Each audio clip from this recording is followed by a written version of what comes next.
se define como una protestante, pero se define como una protestante no extremista, sino como una protestante que va a promover una iglesia más o menos como la concebía su papá, una iglesia uniforme que permitiera cierta libertad de opinión, pero que dentro de esa iglesia tuviera lugar todos los pensamientos teológicos, pero que el catolicismo y el protestantismo extremista que ya estaba surgiendo no tuviera control dentro de la vida de los ingleses.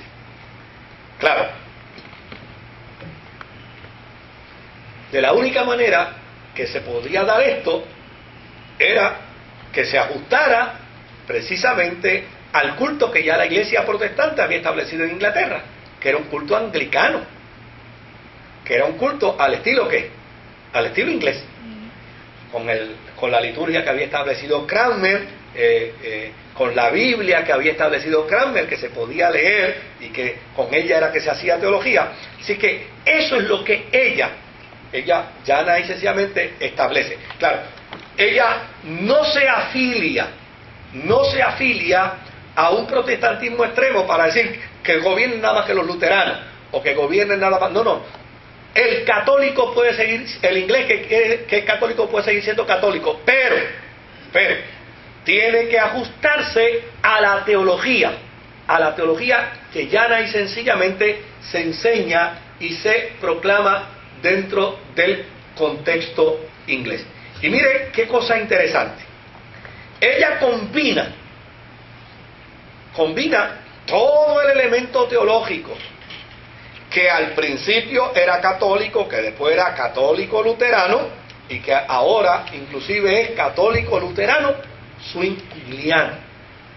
Y durante ese periodo, obviamente, a pesar de que ella no le priva al catolicismo de su participación cúltica, pero desde luego el catolicismo cae en una condición precaria, porque en aquel tiempo, si el catolicismo no estaba involucrado dentro del Estado, desde luego perdía su fuerza y perdía su capacidad.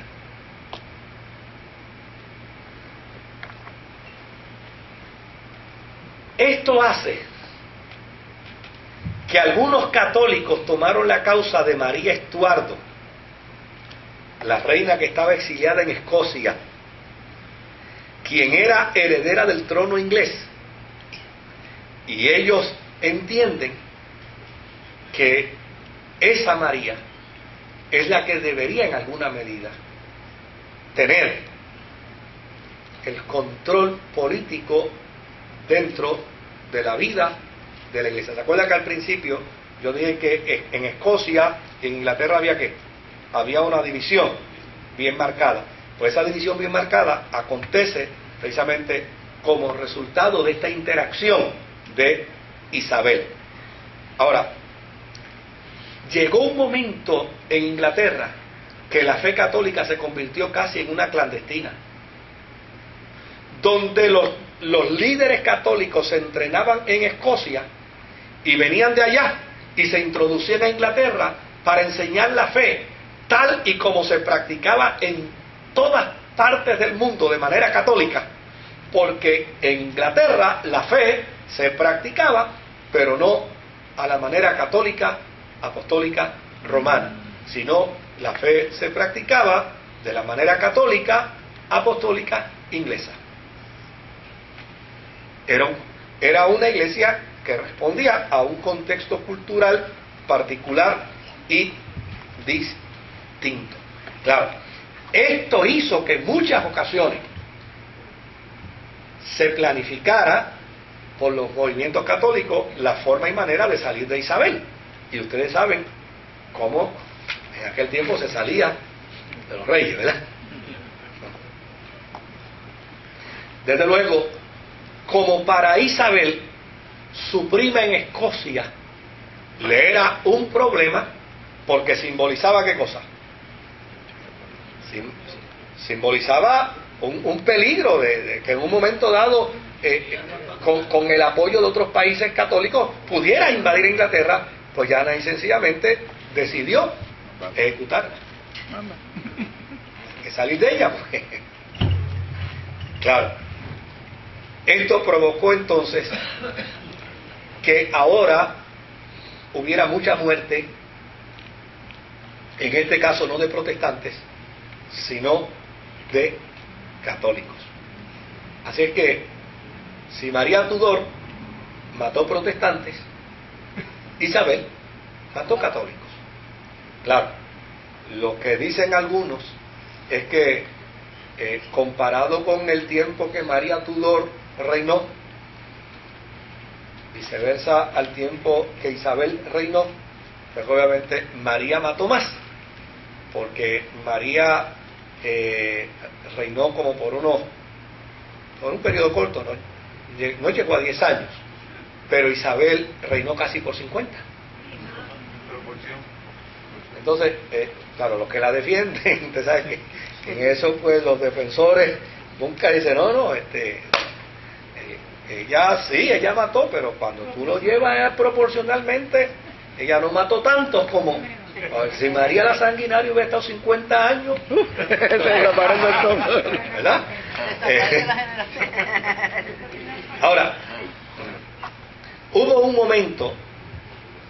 momento en que los católicos estaban dispuestos ya a compartir la fidelidad con Isabel y con el Papa.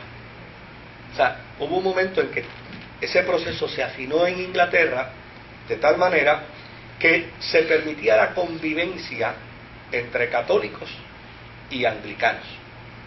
Y podían interactuar. No era una cosa, ¿verdad?, que se diera, que se llamaran hermanos, pero por lo menos primos se podían considerar. Y por el otro lado, también esto permitió que en alguna medida otros movimientos de fe, como el luteranismo en su esencia, como el calvinismo en su esencia, como el zwinglianismo en su esencia, también pudieran interactuar dentro de Inglaterra. Así es que con Inglaterra tenemos un panorama bien distinto, porque por primera vez estamos viendo un movimiento de fe en Inglaterra que es un movimiento que en alguna medida persigue un ecumenismo, pero persigue un ecumenismo donde la fuerza del Estado radique en personas civiles y no en personas religiosas. Esto no se daba en este momento, no se estaba dando en Alemania, porque Alemania lo que hizo fue, dijo, mira, no hay ningún problema, los protestantes que se hayan por un lado y los católicos nos quedábamos en otro. Entonces nosotros seguimos interactuando acá y ellos allá, que se las resuelvan como puedan.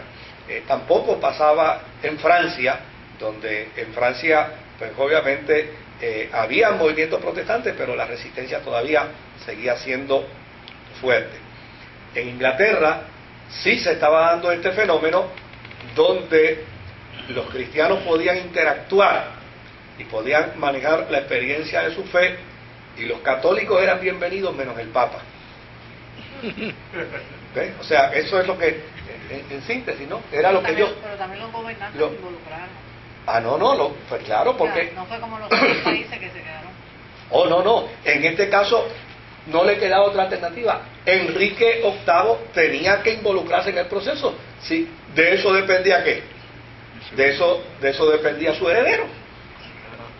Si no, no había forma. Ahora, fíjese lo interesante de esto, que esa gestión lo que trajo a la vida de Inglaterra fue un dolor de cabeza, porque a la larga esa gran preocupación que tenía Enrique VIII de dejar un varón